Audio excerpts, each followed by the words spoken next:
დღეს ზუგდიდში პირველი ამომრჩეველი ნომერ პირველ საარჩევნო უბანზე ზუსტად 8 საათზე გამოცხადდა. ხმა მივეცე, ვისაც მინდოდა, ვინც მიმარჩნია ღირსეულად და მინდა საქართველოში იყოს მშვიდობა.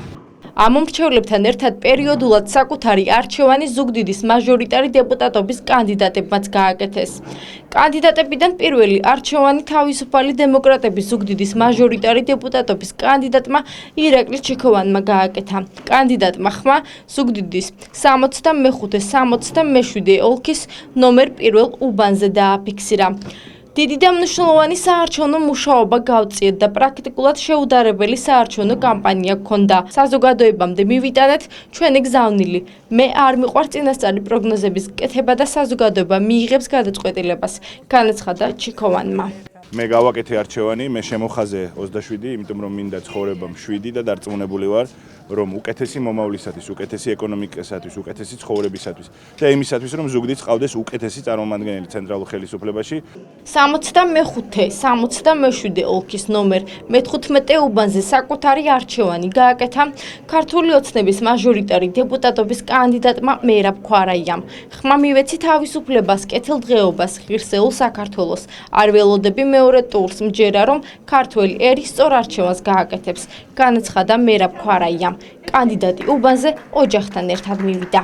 ხმა მივეცი თავისუფლებას, ხმა მივეცი ჩვენი ქვეყნის სწრაფ განვითარებას, ხმა მივეცი ჩვენს საერთო კეთილდღეობას, რომელიც გარდაუვალია ქართული ოცნების და მისი კანდიდატების გამარჯვებით. უსტურვებს საქართველოს წარმატებულ, ნაყოფიერ, ერთიან, ძლიერ მომავალს. ასევე არჩევანი მართველი პარტიის მაჟორიტარი დეპუტატობის კანდიდატმა ედიშერ თოლორაიამაც დააფიქსირა. კანდიდატი საარჩევნო უბანზე ოჯახთან ერთად მივიდა, მისი განმარტებით მან ხმა ქვეყნის განვითარებასა და უკეთეს მომავალს მისცა. ქვეყნის განვითარებას, ქვეყნის მომავალს, უკეთეს მომავალს და წარმატებას. მაჟორიტარობის კანდიდატმა ლევან კონჯარიამ ერთიანი ნაციონალური მოძრაობიდან საკუთარი არჩევანი 65-67 ოლქის მე-16 საარჩევნო უბანზე გააკეთა. მე და ელენემ ხმა მივეცით საქართველოს მომავალს და კეთილდღეობას, განაცხადა ლევან კონჯარიამ. კანდიდატი უბანზე ქალიშვილთან ერთად მივიდა.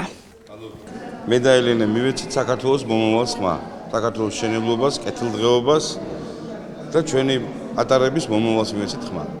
შეგახსენებთ, რომ დღეს მთელი ქვეყნის მასშტაბით 2016 წლის საპარლამენტო არჩევნები გაიმართა. მათ შორის ზუგდიდში შუალედური არჩევნებიც ჩატარდა. საბოლოო შედეგები ხვალიდან გახდება ცნობილი.